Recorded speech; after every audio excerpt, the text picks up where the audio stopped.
मंगलमय पूजनीय संत समाज, सम्माननीय भक्त सज्जनों, ममता मूर्ति माताओं बहनों,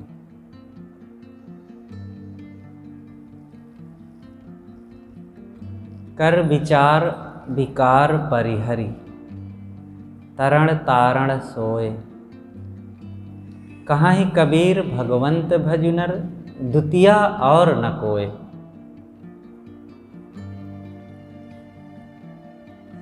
ये एक सूत्र रूप में छोटा सा वचन है सदगुरु कबीर साहब का।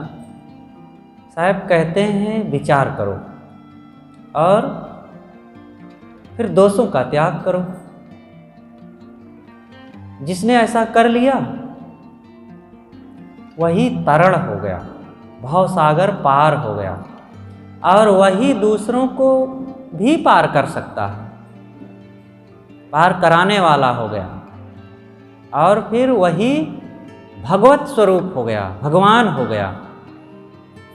दूसरा कहाँ भगवान मिलेगा। कितना सरल वचन है, सीधा सा जीवन से जुड़ा हुआ वचन। अब इतनी सरल और सामान्य जैसी लगने वाली, लेकिन हमारे जीवन के लिए अमृत स्वरूप ये विचार, इसी को समझने में पूरी जिंदगी बीत जाती है, नहीं समझ में आता। अब बस खेल में जिंदगी बीतती रहती है, खिलवाड़ में। इसलिए विचार करें। पहली बात सदगुरु कहते हैं विचार करो। बिना विचार करने से हमारी मान्यताएं, समाज में जो तमाम प्रचलित बातें हैं, बिना सिर पैर की बातें चलती रहती हैं। हनुमान जी सूरज को निगल गए, विचारपूर्ण बात नहीं है। प्रातःकाल रवि भक्ष लियो, जब तीनों लोक भयो अंधियारो। ये हनुमान चालीसा में वचन आता है। प्रातः के समय हनुमान जी ने माँ से पूछा, भूख लगी है माँ? कहें जो देखे लाल लाल बेटा जाओ खा लो। तो सूरज उधर से निकल रहा, जाके गप से खा लिए। तो कोई टमाटर था क्या, एक बार में मुख में खा लिए। कितना बड़ा सूरज है, पृथ्वी से 13 लाख गुना बड़ा। 13 नहीं, 1300 नहीं, 13,000 नहीं, 13 लाख गुना बड़ा। और पृथ्वी से हनुमान जी कितने छोटे रहे होंगे? हम तो कह भी नहीं सकते कि 13 लाख गुना छोटे रहे कि 13 करोड़ गुना छोटे रहे।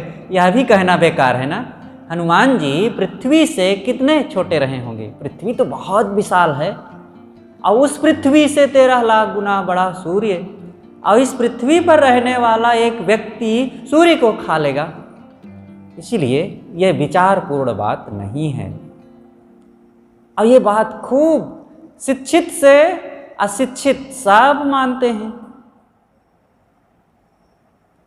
पहले हनुमान जी उड़ते थे, पहले के लोग उड़ते थे। उड़ने का मतलब क्या होता है? कोई वो चिड़िया जैसे उड़ते थे? वे भी मनुष्य थे, हम लोग जैसे ही थे, उड़ते नहीं थे आकाश में।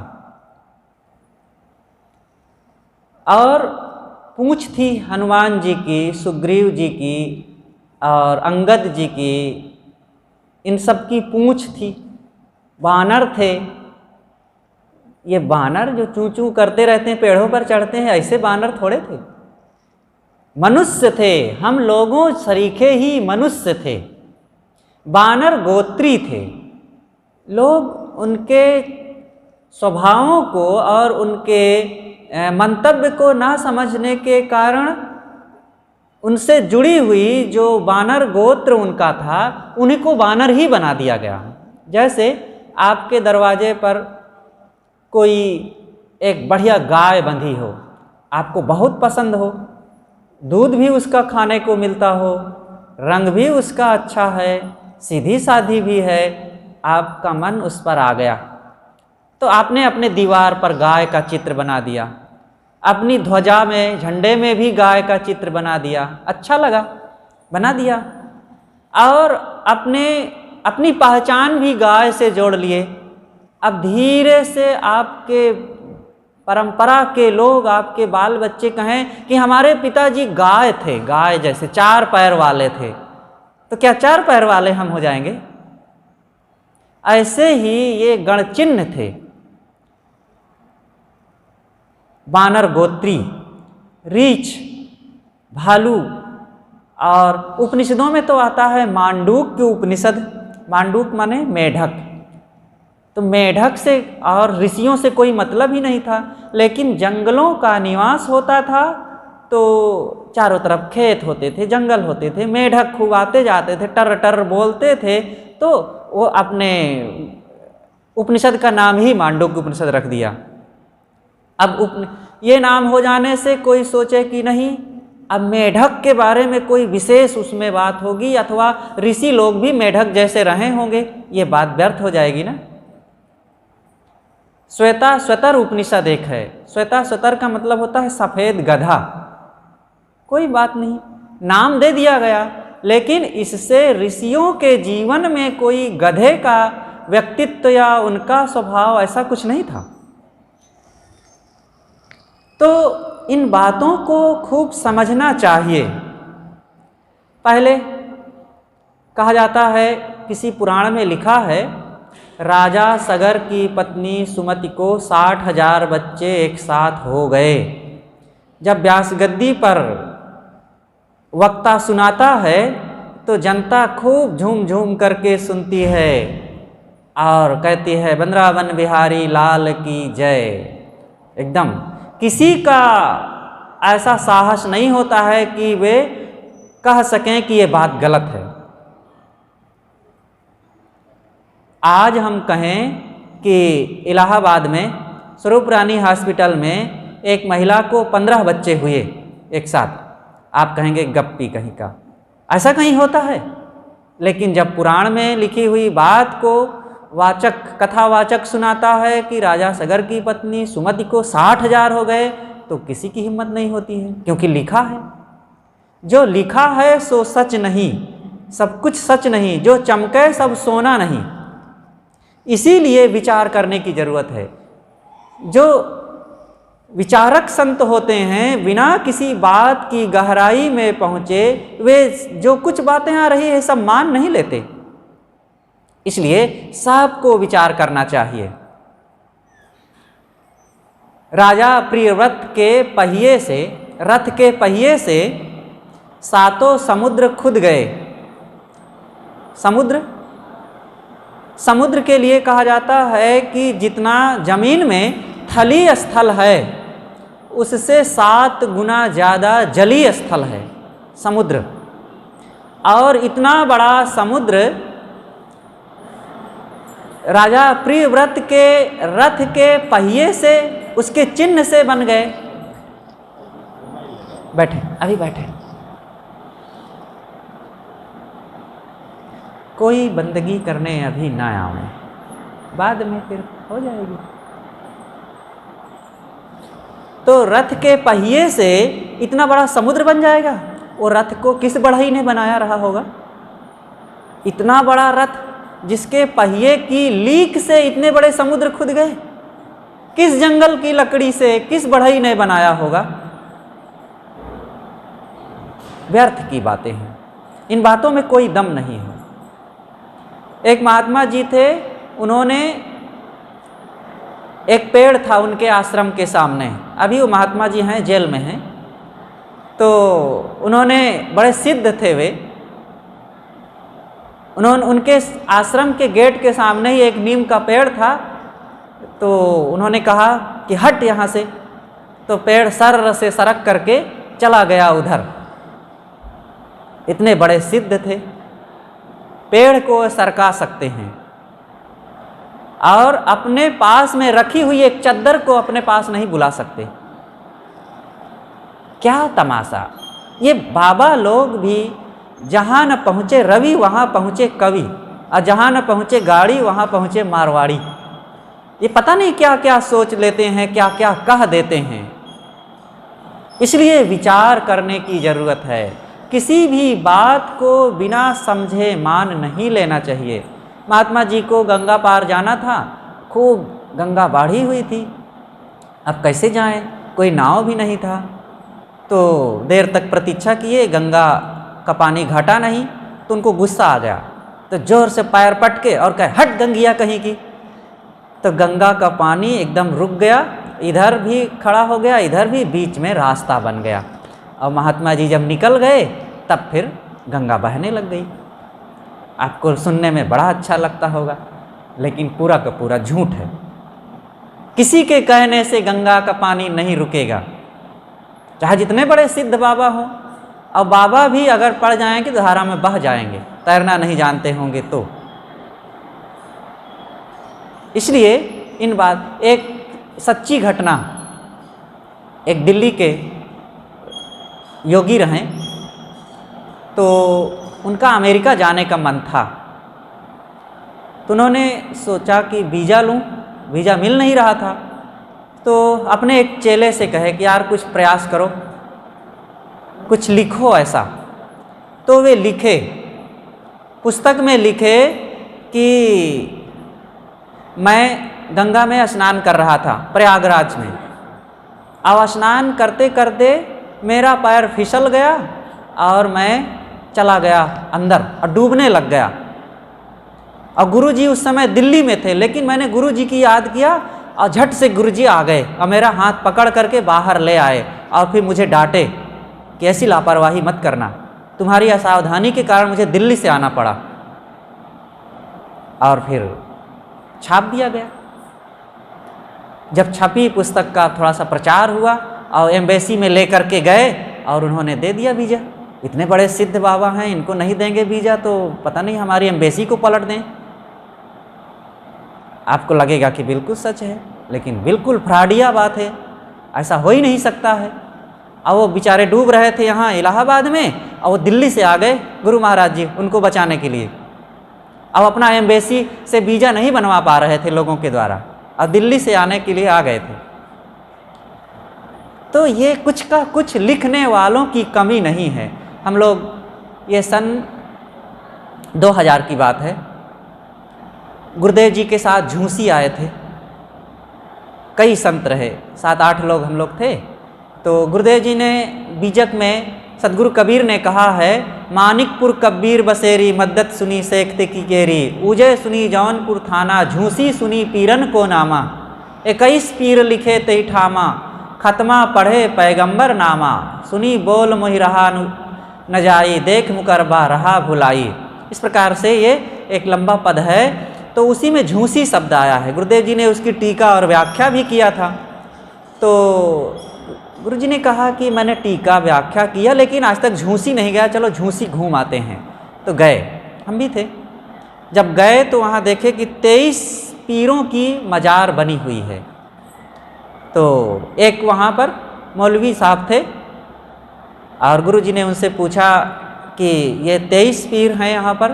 तो कबीर साहब जी के समय में 21 थी, 21 मजार थी। साहब ने कहा 21 पीर लिखे ते थामा।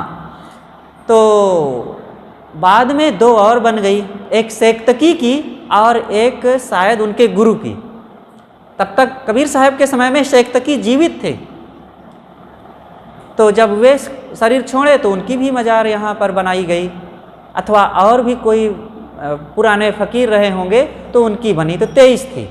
तो गुरु जी ने पूछा ये 23 मजार? कहा हाँ महाराज ये 23 है, बहुत सिद्ध पुरुष हैं ये लोग, और यहाँ से जो मनौती करो, जो भी मांगेंगे सब पूरा होता है। तो गुरु जी ने कहा अच्छा सब पूरा होता है? कहे हाँ, अरे हम ही से कहिए, जो कहिए हम पूरा कर देते हैं। तुरंत उसने कहा अच्छा आप पूरा कर देते हैं? कहा बिल्कुल।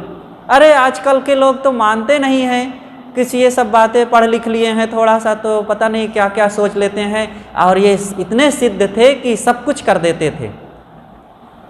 तो फिर उन्होंने कहा कि अरे एक बार एक व्यक्ति आया, एक ट्रक का ड्राइवर था, वो बात नहीं मान रहा था मेरी, तो मैंने ऐसे उंगली किया तो उसकी ट्रक उड़ गई और जा कर के गिरी उधर गंगा के पार।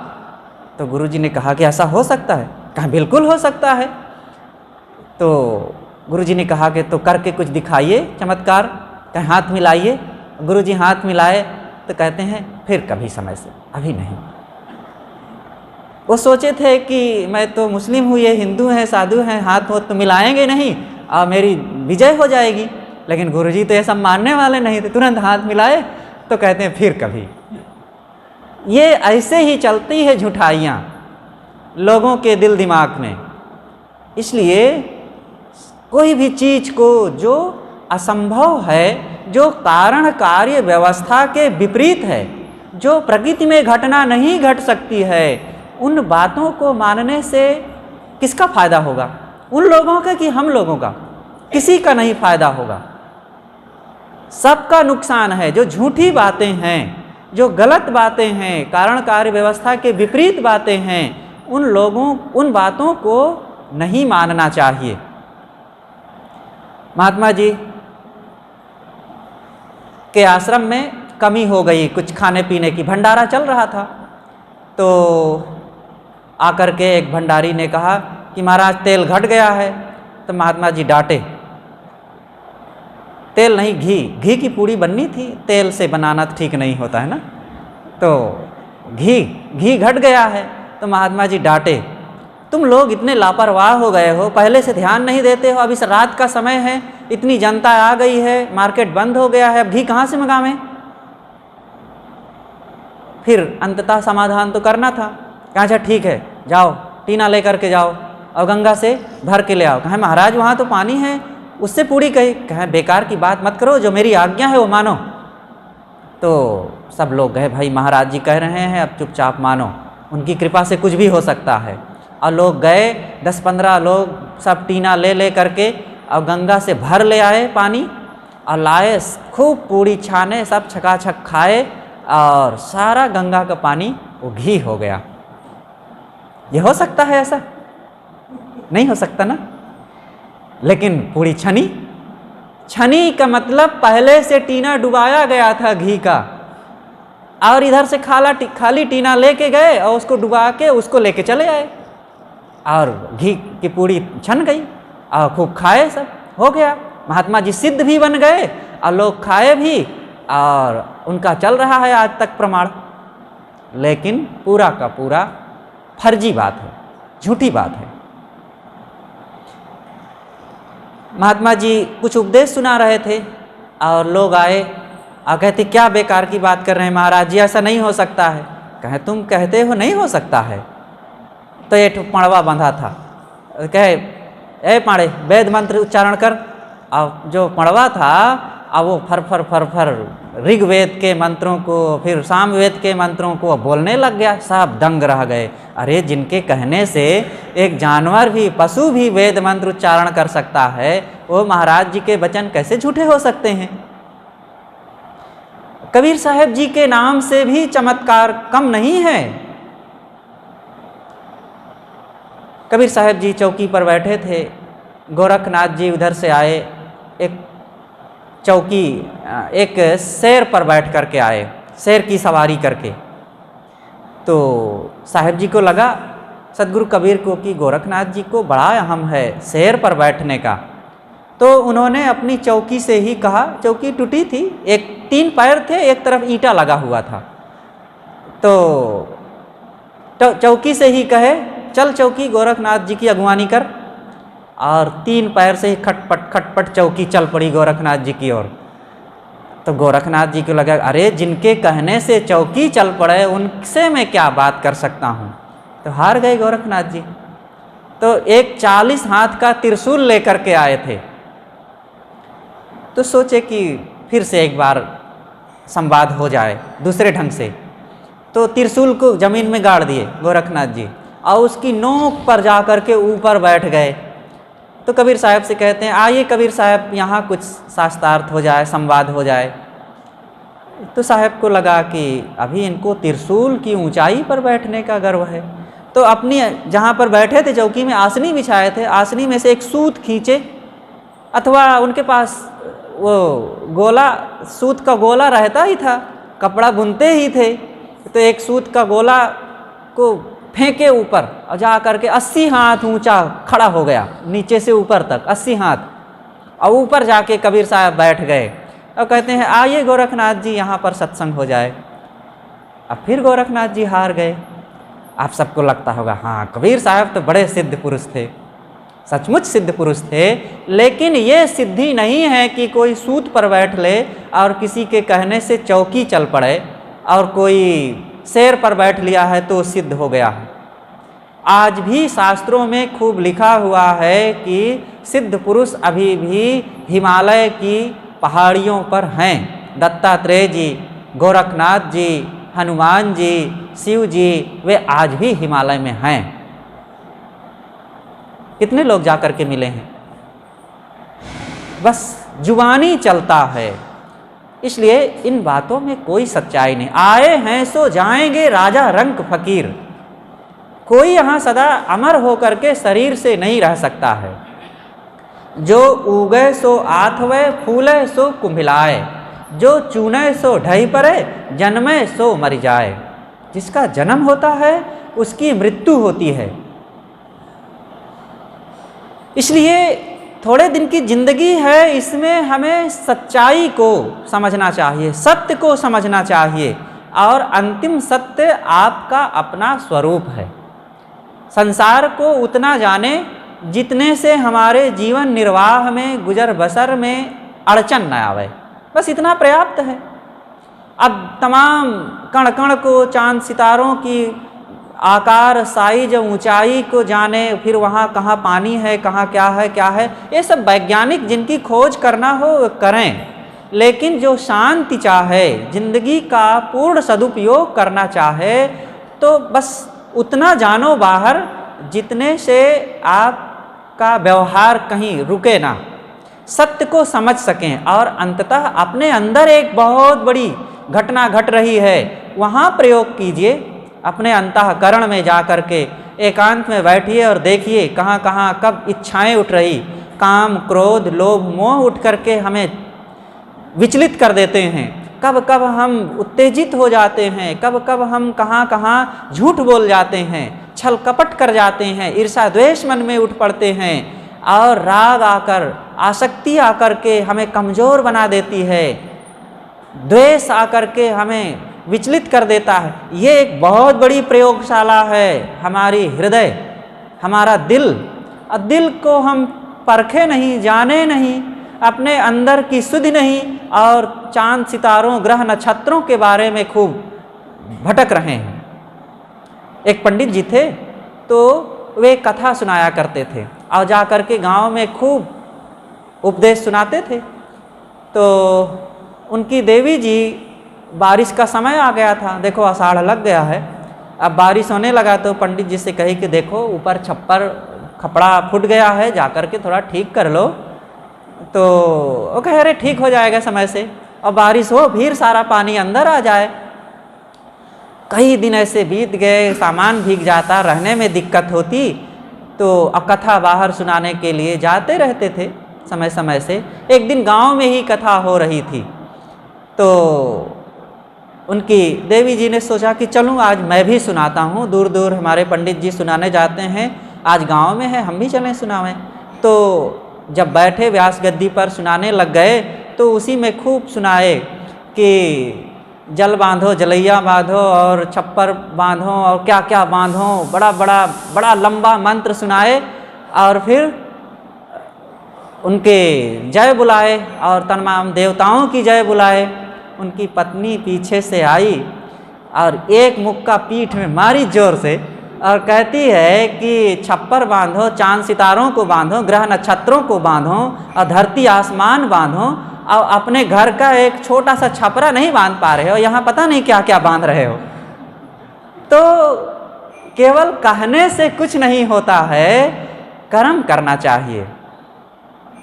शब्द जालम महारण्यम चित्त भ्रमण कारणम, स्वामी शंकराचार्य ने कहा है, शब्द जालम महारण्यम, ये शब्दों का जाल है। शास्त्रों में खूब शब्द भरे हुए हैं। सदगुरु कबीर ने उसी के लिए कहा है कि शब्द मारा गिर परा, शब्द छोड़ा राज, जिन जिन शब्द विवेकिया तिनका सरि गयो काज। एक शब्द ऐसा होता है कि आदमी शब्दों की चोट सुन करके बढ़िया जिंदगी जी रहा था, और वो गिर पड़ा। मच्छंदर नाथ जी गिर पड़े शब्दों की चोट से। और कितने लोग, बढ़िया सुंदर सदाचारमय जीवन था, लेकिन अभद्र, अश्लील और अशिष्ट शब्दों को सुने और उनका नैतिक जीवन सब बर्बाद हो गया, पारिवारिक जीवन खराब हो गया, उनका सदाचार नष्ट हो गया। और शब्द छोड़ा राज, और ऐसे ऐसे शब्द होते हैं जिनको सुन लेने से लोग राजपाट छोड़ करके विरक्त हो गए, सन्यासी हो गए, साधक हो गए, जैसे भर्तृहरि जी महाराज, जैसे गोस्वामी तुलसीदास जी, जैसे तथागत बुद्ध जी। बहुत से ऐसे लोग, ये जितने साधु सन्यासी बैठे हैं, इनको भी तो शब्दों की ही तो चोट लगी किसी प्रकार से। इसलिए हमें शब्दों को, चाहे शास्त्र ग्रंथ के शब्द हों, चाहे वेद पुराण के शब्द हों, या किसी साधु महात्मा के कहे हुए वचन हों, या समाज में चर्चाओं के शब्द हों, इन समस्त शब्दों को पहचानना चाहिए, समझना चाहिए। बिना समझे आप मान लेंगे तो फिर उसको मान लेने से किसी की भलाई नहीं। हमारे मन में केवल भ्रम पलता है, अज्ञान, अंधविश्वास पलता है, और सत्य से हम दूर हो जाते हैं। सत्य को समझने की शक्ति हमारी नष्ट हो जाती है।